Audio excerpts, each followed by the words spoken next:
Greetings everyone, Jeremy Sutton from PrecisionPrinciple.com on day 24 of the Ashtanga Yoga training here in Makloganj, India.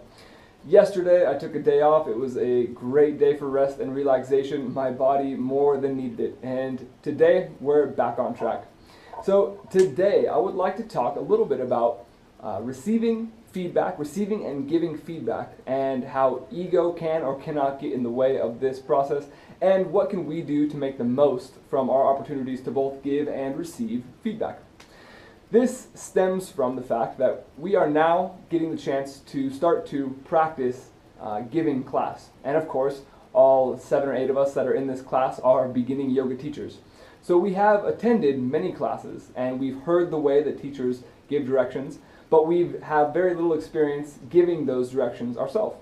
So, of course, we have varying levels of how well we can explain each pose, and our teacher, Vijay, is quite a stickler for making sure we get every detail correct in how we explain each pose, so that we're giving correct instructions, so that students are making the most from each pose, and so that we are not, actually causing them damage. So, he is definitely particular about how he will evaluate our explanations of each pose. And then now comes to the essence of today's topic, giving and receiving feedback.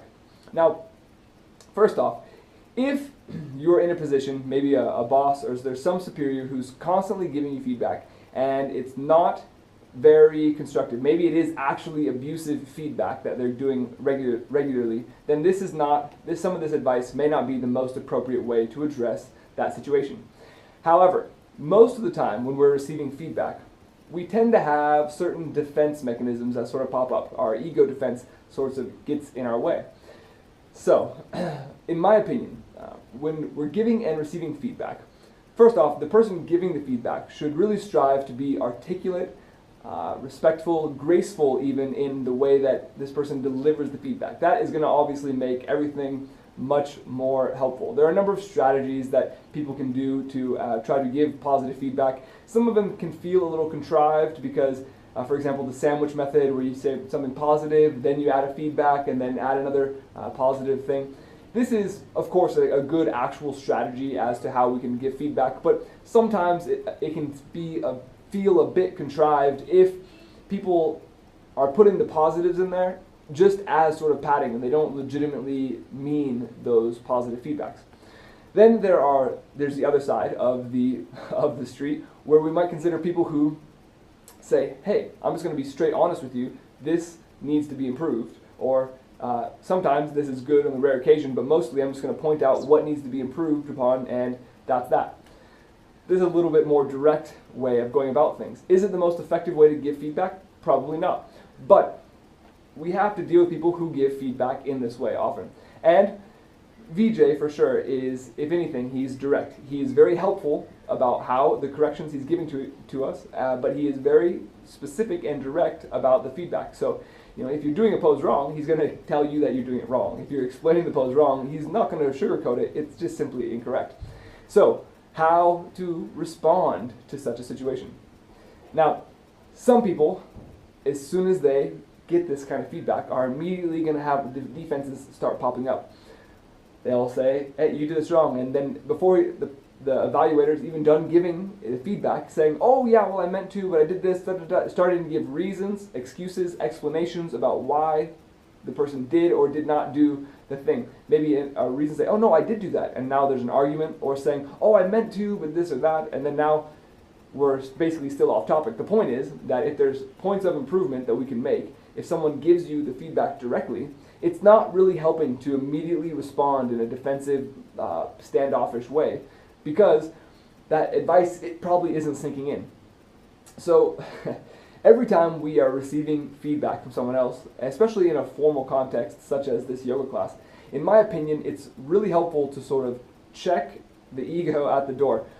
Come into it knowing that, hey, it's almost impossible that I ever did this perfectly correct. So there's definitely something that I can improve on for the next time. So I'm just going to go into this evaluation with an open mind, try to be there to receive every bit of points of improvement that I can possibly find. And I'm not going to filter out any of it. I'm just going to take it all down. I'm going to write down every single point of improvement that I can possibly see.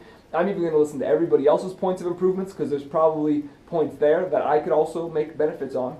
And then use those points for the following performance, for the following time that you do whatever activity this is, for us giving yoga instructions. By taking this approach, a couple things happen. First off, we make the most out of the situation that we're in right now by just grabbing all the gold that we can. Second off, we can apply it to our future situation, actually make improvements that happen. And also, if we agree or disagree, that is okay. Maybe we don't agree with all the constructive, or maybe not always so constructive, criticisms that other people give. So, the point is that the moment that we receive that feedback, that is not the time to consider whether this feedback is valuable and worth our time, or if it's not invaluable and not worth our time. The time when we receive the feedback is simply to collect. We can sort through the good, the positive, or the negative feedback, or what we want to incorporate or what we don't want to incorporate. We can do that later. That's for us to decide on our own point, where we get to reflect. The first thing is that when someone gives us feedback, if they're giving us feedback and it's constructive about what we're doing, then we probably didn't even think about that thing in the first place. That is, if someone says, hey, you didn't tell them to square the shoulders in this pose, it's possible that maybe I did say it and you just didn't see it, and that's okay. At which point, it doesn't matter to fight with them. That's just going to bring up controversy. But two, it's actually possible that you didn't say it, or that you weren't aware of that, and so now it's a new thing that's into the awareness. Now that it's in the awareness, now we can do something about it. So basically, when receiving or giving feedback, it helps everybody involved if you can do it in a positive, graceful manner, and that basically means checking the ego at the door. If you check the ego at the door, basically that puts you in an open situation to be the most likely to benefit from any feedback coming in.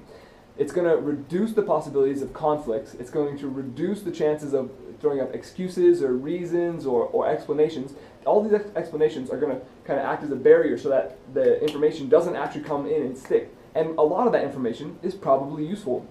Once that information comes in and it does sort of land home, then we can go home. We can reflect on it. We can get ready for the next time we're going to perform. Then we can decide, hey, maybe I do need to work on these things. I'm glad I wrote this down so now I can think about it as I prepare for my next go at this. And you know what? I think I did say this last time. But even if I did or didn't say it last time, you know what? It's a good thing to make sure that I don't forget next time. And now that's more in my awareness. In fact, because that person mentioned it, I'm going to make an extra point of making sure that I don't forget it this time. And that's almost surely going to improve my next performance. Because the last one's done. What matters now is how I prepare, right now in the future, and when the next time comes, how that one actually goes. Did I grow? Did I evolve based on the information that I received in the past? Or am I still making the same mistakes, reliving the same loops, without ever making improvements on these things that I could have otherwise improved upon, right? I can't remember who said it. It's probably a million people throughout history, but you have to learn from your own mistakes. That's the first rule. That is a golden secret. But if learning from your own mistakes is a given, if you keep making the same mistakes over and over, I mean, that should be obvious. I mean, some of us have to make the same mistakes a dozen times before we realize how that mistake is really manifesting. But the real secret in this whole situation is to not only learn from your own mistakes, but learn from other people's mistakes. What if you can see other people who they've maybe done well or not so well? If you can incorporate their errors, or maybe their points of improvement, what if you can incorporate their points of improvement into your own performance so that you can improve your situation without even having to go through the mistakes in the first place? That right there is the real precise way to navigate such situations, in my opinion. So leave the ego at the door.